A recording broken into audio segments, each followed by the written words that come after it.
አሁን ይሄ ምን ይባላል? በዋንጫ ተመርቄ 3.99 ይዤ ይሄ ማለት አንድ ብቻ ኤ ማይነስ ይዤ 4 ዓመት ሙሉ ተምሬ አካውንቲንግ ኤንድ ፋይናንስ ዲፓርትመንት ተምሬ በስራ ፍለጋ ውስጥ 2 ዓመት ሙሉ ፈጀሁኝ። ምንም አይነት ስራ አላገኘሁም። ምንድነው የሚባለው? ይሄ ወገኖቼ እስኪ ፍረዱ። ቤተሰብ ዶክመንቱን እያየሁት ነው። 33 ኤ ቻርጅ ነው ያለው።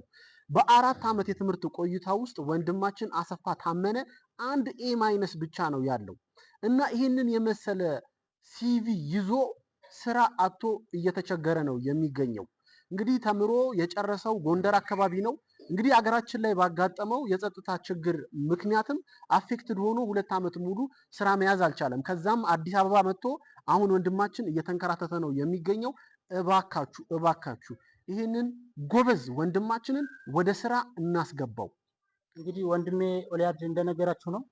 ያው ሁሉን ያለውን ነገር ነግሯቸዋል። እኔን ስራ ማስቀጠር የምትፈልጉ ወንድሞቼ ወገኖቼ በ0993 05 90 14 ወይም ደግሞ 0978 0967 30 ብላችሁ ደውላችሁ ስራ ብታስቀጥሩኝ ደስ ይለኛል። መስራት የምፈልግ ጎበዝና ታታሪ ልጅ ነኝ። አመሰግናለሁ።